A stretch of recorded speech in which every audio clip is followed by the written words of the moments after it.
Naku po mga kababayan, pati nga po si Attorney Mike Operario napansin na rin po no itong nakakabinging katahimikan ng mga mainstream media dahil kahapon nga mga kababayan naglabas nga po ng nagsalita pala ang mga dating kabaro ni Orly Gutesa. Ito po yung 18 Marines ay 16 lang pala mga kababayan dahil yung dalawa ay sinabi naman doon sa live no sa press con ni Attorney Balikod na hindi daw Marines yung dalawa. Kung reserve ata yung isa ay sa Army, kung di ako nagkakamali. So yung 16, yun po yung talagang nagsabi na talagang nag-deliver daw sila di umano ng mga mali-maleta na naglalaban ng basura. Ito po yung pera mga kababayan. At ang halaga daw po lahat ng na-deliver nila ay 805 billion. Nako, grabe dami mga kababayan. Kaso nakapagtataka, itong mainstream media mukhang nagkaroon ng news blackout. Parang walang nagbalita sa kanila nitong mga isiniwalat ng mga Marines. At pati nga itong si Attorney Operario ay napansin din. Yung talagang parang wala man lang naibalita sa malalaking media outlet. Bukod tanging SMNI at Net25 lamang po ang nagbalita ng mga ganitong impormasyon. Napakaganda po sana nitong napakagandang mapapanood sana ng ating mga kababayan, pero bakit ganun, wala man lang tayong nabalitaan na live sa kanila or kahit video man lamang nung mga Marines na nagsiwalat. So isiniwalat din nila kung paano sila nag-deliver sa mga di umano'y mga mambabatas. At kasama rin ang mga media reporter, kaya pala siguro mga kababayan ay hindi nila ito binabalita. So pakinggan nyo mga kababayan itong pahayag ni Attorney Mike Operario na talagang nagulat din at nadismaya dito sa mga mainstream media. Ito na po mga kababayan.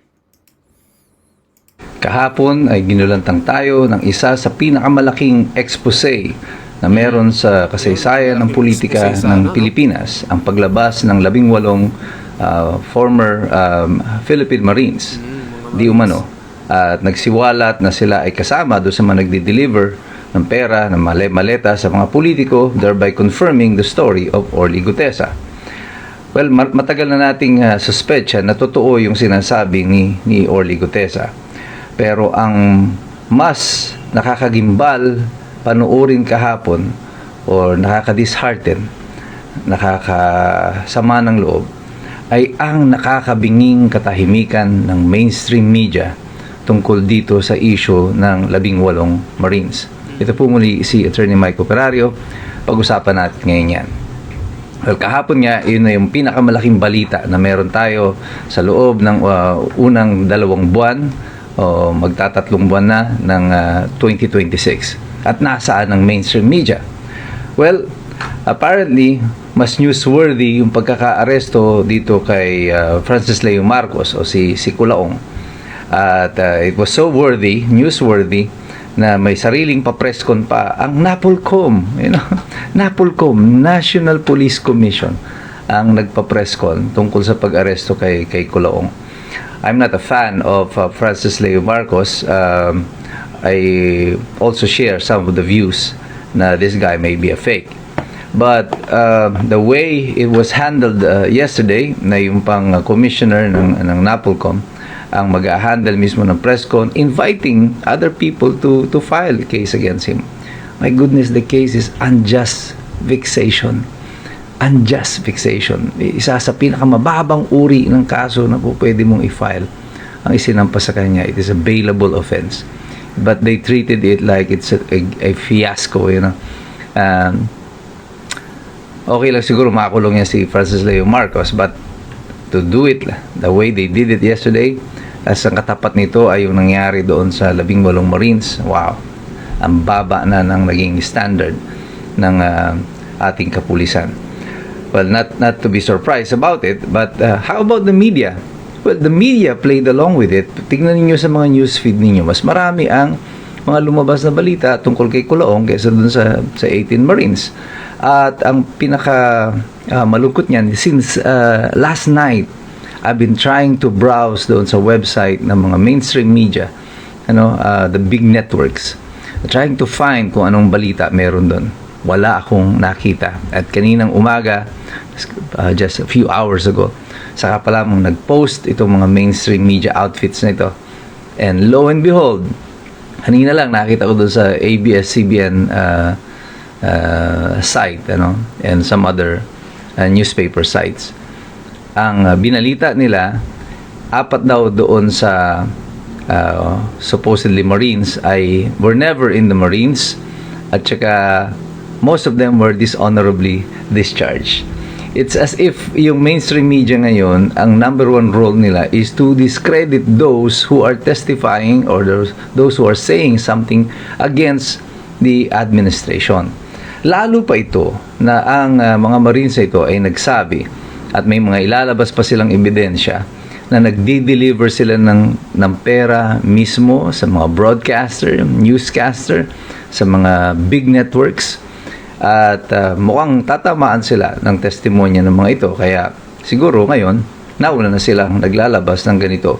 I'm not saying na hindi totoo yung sinasabi nila, but it seems a little bit odd na for a network, a mainstream network, na in the face of one of the biggest scandal na hinaharap ng Pilipinas sa kasalukuyan, ang main target nila is the messenger, not the message. It is not very different sa estratehiyang ginagawa ni o taktikang ginagawa ni Claire Castro ng PCO, as if iisa sila ng playbook.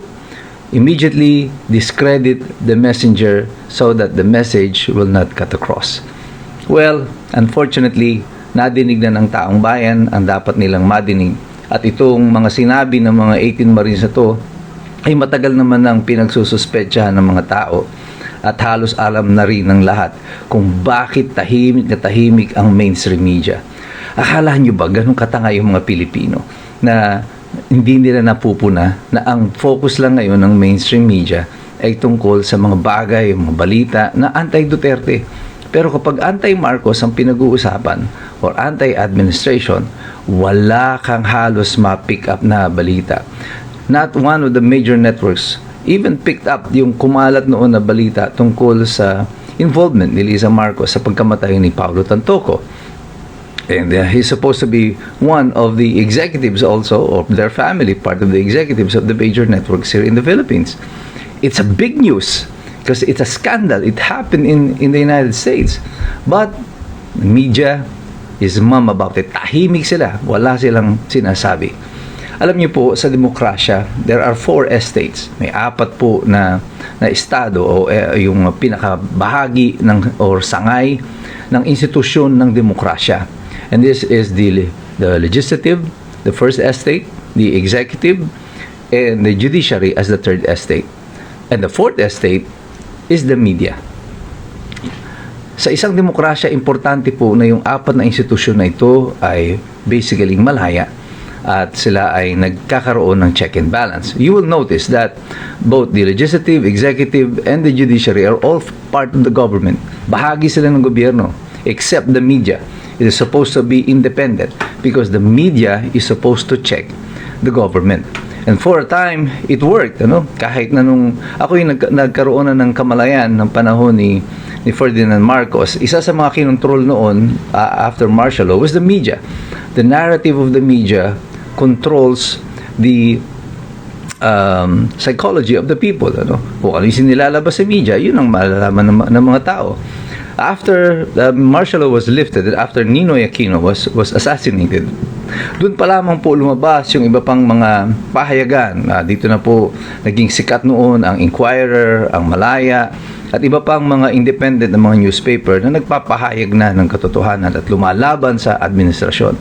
Ngayon, wala kang makitang mainstream media na lumalaban sa korupsyon, sa mga panluloko sa taong bayan, wala nang naghahayag ng katotohanan.